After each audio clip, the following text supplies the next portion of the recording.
everyone, it's me, Sarah, and today we are going to be playing a little game that I like to call Keep or Toss, YA Tropes Edition.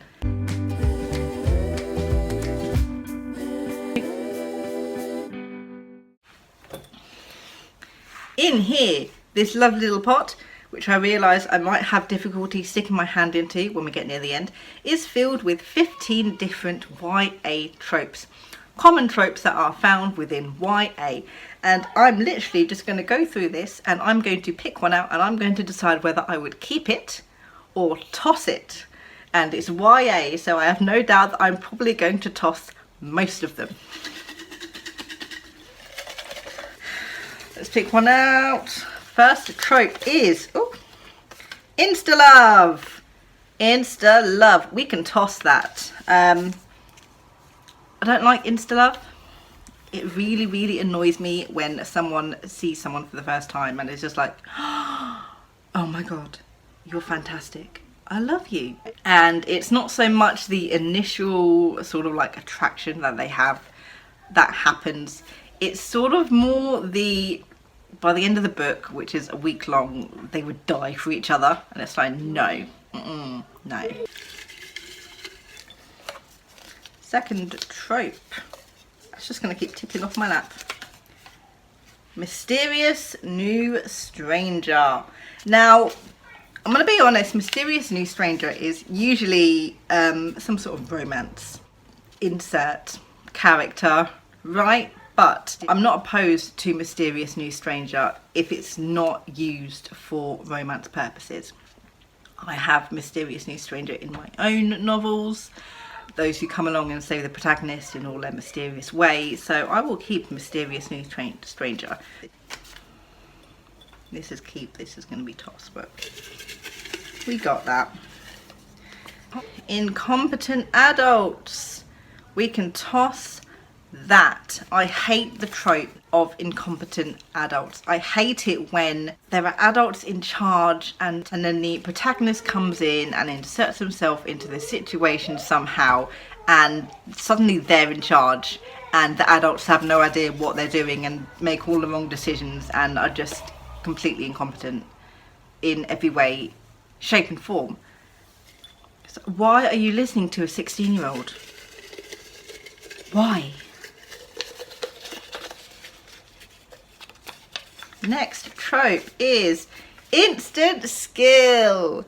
We're going to toss this as well because this really annoys me also. When someone discovers that they have a superpower or something, or they need to learn how to do something and they're just instantly good at it.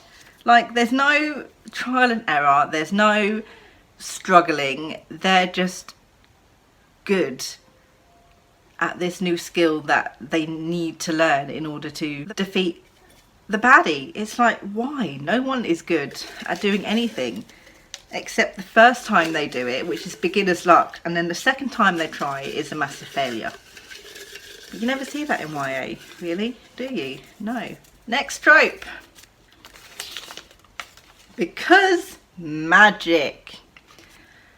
We can toss that as well, because I hate it when people use magic as an explanation for something that would otherwise not have an explanation, especially if the magic has not been set up or explained. It's that whole thing where the only reason they've gotten out of this situation, or the only reason this person is no longer feeling all of this pain, or they've been magically healed, because magic, like, it might exist but it takes away from the character, and I dislike it.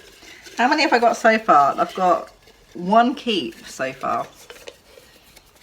Not a big fan of YA tropes, seeing as I write nothing but YA. Dystopian world. Overdone, perhaps, yes. Always falls down to some sort of government control and splitting people into groups that everyone dislikes.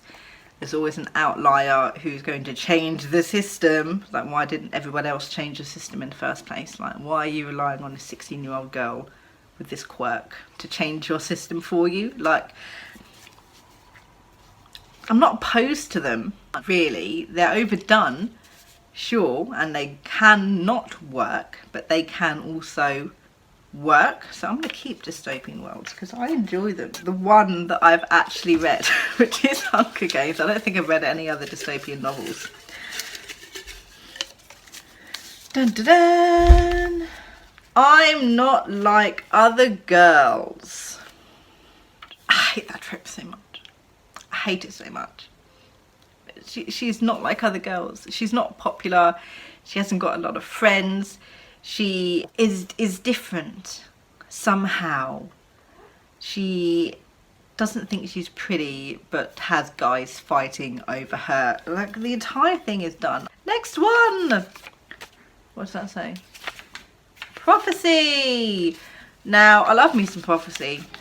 I'm not going to deny it. I do love a good prophecy, a decent prophecy, as long as it is a decent part of the plot. So we're going to keep prophecy. I enjoy a good prophecy.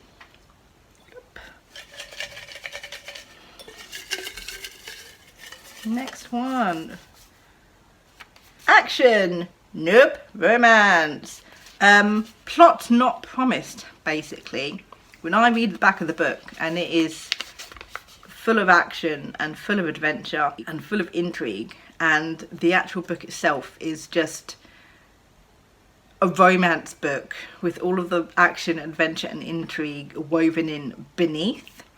No, I don't like that at all whatsoever. I've come across a few books in YA recently, actually, which fall victim to this very thing. Like, they don't mention romance on the back, but you start reading and you can instantly see the romance that is happening, and then they spend most of the book pining and longing over the perilous decision about which guy to freaking choose. It's just love triangle. No, I hate love triangles. I hate them. I hate them so much. They suck. Every single book that has had a love triangle in it that I have read, I have not liked. They suck. But it sucked butt in the Hunger Games, and it sucked butt in the Shadow and Bone series, and it sucked butt in, I can't think of the names, but every other YA book that I have read that has some sort of love triangle, because it's always something to do with the girl and her best friend who's secretly in love with her, and the mysterious new guy, and she's like, oh, I'm so torn between my best friend, who I love, and this mysterious new guy I've just met, who I love, and I can't decide which one to pick. And they whine about it for the entirety of the book. I hate it.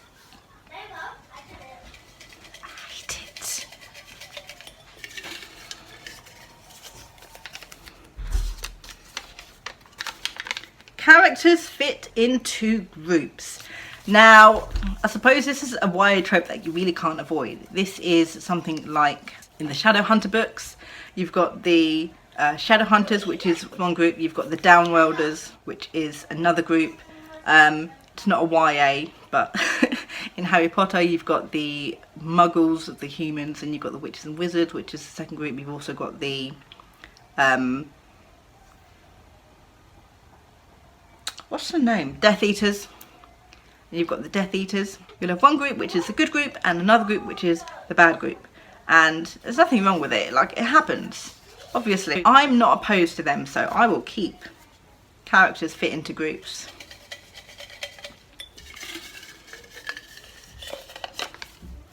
Unlikely hero. Secretly special.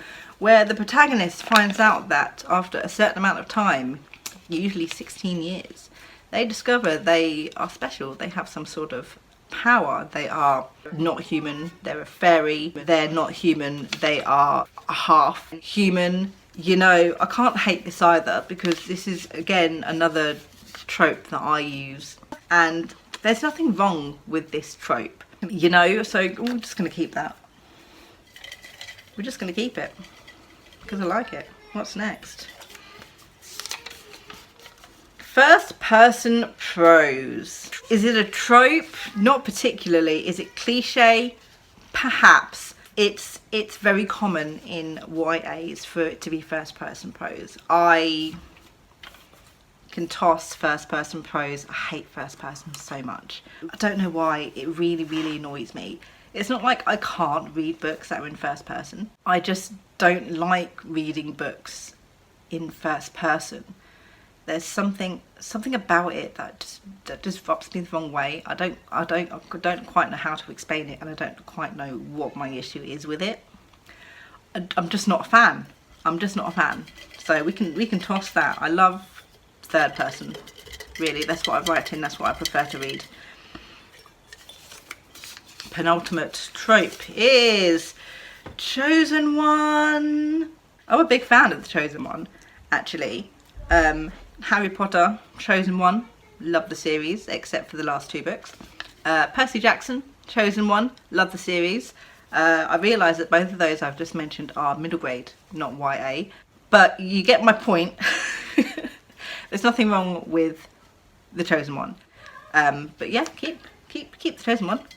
I don't know why I'm shaking this now, because there's only one left in there. The last YA trope, and I wrote all these out and I have no idea what they are, is absent / dead parent / look. Why has every YA protagonist got to have a parent who's not there, or a dead parent, or 2 dead parents, or something in relation to their parents that causes them to have issues as they grow up? Why is this a thing? This is a Disney thing for sure. The easiest way to add angst to someone's life is to get rid of 1 or 2 of their parents. I'm not opposed to it, really. I'll keep it. It's annoying, but I'm not opposed to it, because not every person has 2 parents. Like, I know not every YA protagonist needs to have 1 or no parents, but it's speaking to people who have that family life, I guess. So I can't really toss it. It would be nice to see a protagonist with 2 parents, and I know one of the only reasons you get rid of a parent is to add the angst, or to keep the adults out of the way for those who are going to go, where have you been? What are you doing? I'm going to ground you, sort of thing. And parents who aren't involved in their kids' life, just to make it easy for the protagonist to wander around and do whatever the hell they're doing. And but it's fine. I'm not opposed to it. That was all my tropes. I made the mistake of tossing them all on the floor, because now I have to pick them up and count them. Oops.